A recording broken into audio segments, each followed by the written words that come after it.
పప్పు పప్పు అన్నవాడు నిప్పులా తయారయ్యాడు. చంద్రబాబు ఏ ఏ స్థాయిని తీసుకొచ్చాడు, చంద్రబాబు అదే స్థాయిని మించి వెళ్తాడు ఈయన.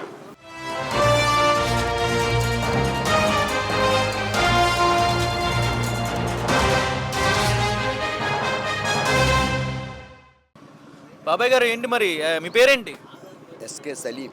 ఓకే, ఏంటి మరి ప్రభుత్వం పరిపాలన ఎట్లా అనిపిస్తుంది? గత ప్రభుత్వం చూశారు, ఈ ప్రభుత్వం చూశారు.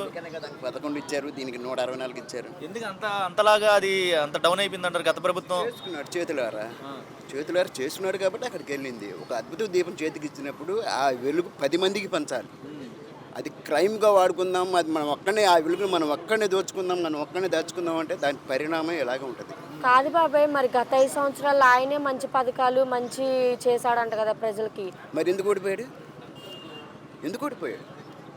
మంచి చేసినప్పుడు ఓట్లు నువ్వు ఒక్కదాని ఈయన ఒక్కడు నేను ఒక్కడు వేయలేదుగా, మొత్తం ఆంధ్రదేశం ఓటు వేసారుగా.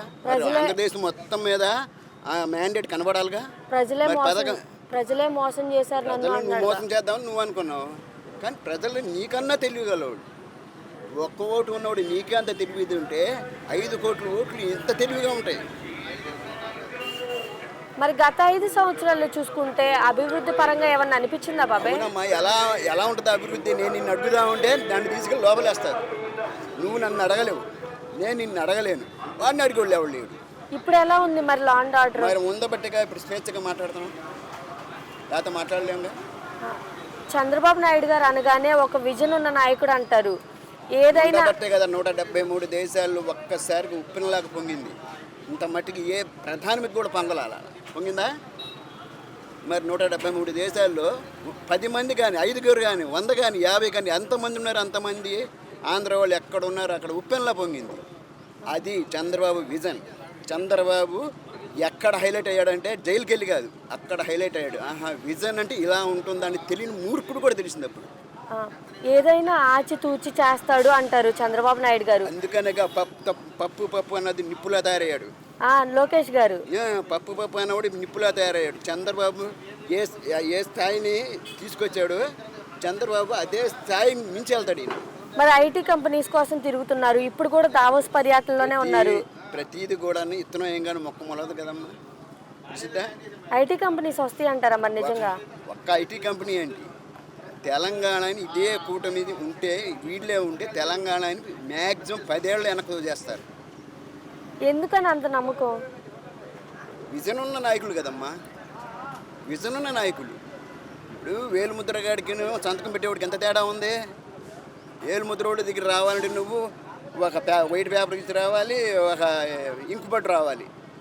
అదే విజన్ ఉన్న నాయకుడి దగ్గర సంతకం చేసేవాడి దగ్గరికి ఏం పట్టుకుని వస్తావు? ఒక్క పెన్ను పట్టుకుని వస్తావు. ఎంత తేడా ఉంది?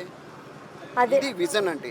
అదే లోకేష్ గారిని అసలు రాజకీయాల్లోకి పనికిరాడు, వేస్ట్ అని కూడా అన్నారు. తానుగా మలుచుకున్నవాడే మగాడు, ఆయన మగాడు. తనకు తానుగా ఎదవైనోడే జగను, తనకు తానుగా ఎదవైనోడు జగను, తనకు తానుగా మలుచుకున్నాడు మగాడు. మరి ఇప్పుడు అంటున్నారు కదా చంద్రబాబు నాయుడు గారిని కూడా, ఆయన సర్వీస్ అయిపోయింది, ఇంకా వేస్ట్, ఆయన ఏం చేయలేడు, అందుకనే పప్పు నిప్పులా తయారైంది. అనవసరంగా గెలిపించుకున్నారు చంద్రబాబు నాయుడు గారిని, అందుకని పప్పు నిప్పులా తయారైంది. ఇంకంతకంటే ఏం కావాలి? ఉదాహరణ చెప్పండి. అంటే నెక్స్ట్ సీఎం 100% లోకేష్ గారు, 100%. ఇందులో ఏ డోకా ఉండదు. మంచి చేస్తారా మరి లోకేష్ గారు ప్రజలకు అండగా ఉండి? ఇప్పుడు అన్నం మొత్తం పిసుక వస్తలేదమ్మా, అంత పిసితే సార్. అతను ఈ 6 నెలల్లో చేసిన చాలు. చంద్రబాబు నాయుడు 40 సంవత్సరాలు కొట్టుకున్నాడు, ఈయన 6 నెలల్లోనే అతను విజన్ చూపించాడు. చాలదు అంతకన్నా. ఒక నారా లోకేష్ గారు అంటే ఒక సీఎం కొడుకు, అదిగాక ఒక ఐటీ మినిస్టరు. ఇప్పుడు ప్రతి స్కూల్కి ప్రతి కాలేజెస్కి వెళ్తున్నారు ఆయన. వెళ్ళి పిల్లలతో పాటు సమానంగా కింద కూర్చొని భోజనం చేస్తున్నారు. నిజంగా ఆయన ఒక హోదాలో ఉండి ఆయనకి ఇవన్నీ అవసరం అంటారా? 100% రా. అది నీతిగల రాజకీయం. అది నీతిగల రాజకీయం. రాజకీయం అంటే ఎలా ఉండాలి అనేది. ఇది డ్యాన్సులు వేసుకునేవాళ్ళు, ఈ ఆంబూత రాంబాబులు, రోజా రమణీలు ఉన్నారు కదా, వాళ్ళు నేర్చుకోవాలి.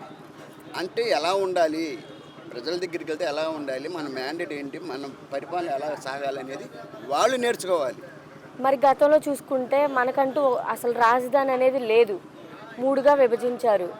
మరి ఇప్పుడు చంద్రబాబు నాయుడు గారు ఏమంటున్నారంటే ఈ 5 సంవత్సరాల్లోనే అమరావతి కంప్లీట్ అయిపోవాలి, ఏపీకి ఒక రాజధాని అనేది ఇవ్వాలి అంటున్నారు. నిజంగా ఎలా ఉండబోతుంది అనుకుంటున్నారు? అమరావతి డెవలప్ అవుద్ది అంటారా?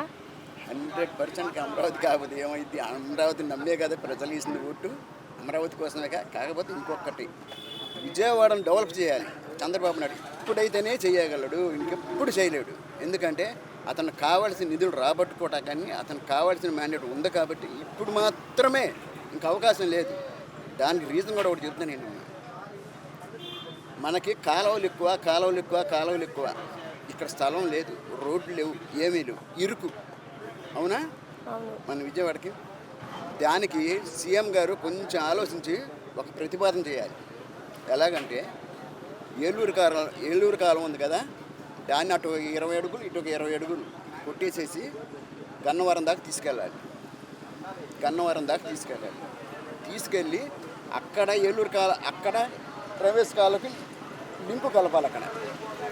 ఇది మొత్తం 400 అడుగు ఫీట్ రోడ్డు వస్తుంది, 30 కిలోమీటర్ల బారు. అంటే ఎయిర్పోర్ట్ నుంచి అమరావతి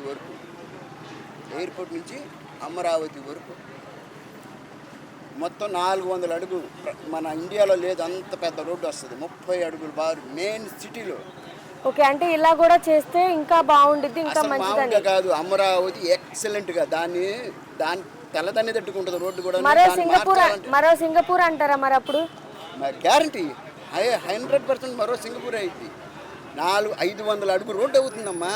కాలువ 250 అడుగు, అటుపక్క 100 అడుగు ఉంది, ఇటుపక్క 100 అడుగు ఉంది, 450 అడుగు రోడ్డు అవుతుంది. మధ్యలో సీఎం యానికి ఒక్కటి వదిలేసేసి దారి అటుపక్క 4 ఇటుపక్క 4 ఇస్తే రోడ్లు సింగపూర్ పనికి వస్తుందా? పనికిరాదు. ఆ పని ఆ బిల్డింగులు కొట్టి ఆ రోడ్లు కొట్టి ఎక్స్టెన్షన్ చేసి డబ్బులు మొత్తం వాళ్ళకి దొబ్బేస్తున్నారు. కానీ ఉన్న టెక్నాలజీని ఎలా వాడుకోవాలి కరెక్ట్గా మ్యాండేట్ చేసి వాడుకుంటే అసలు సీఎం నెక్స్ట్ సీఎం కూడాను తరతరాలకి మారరు నాకు తెలిసి.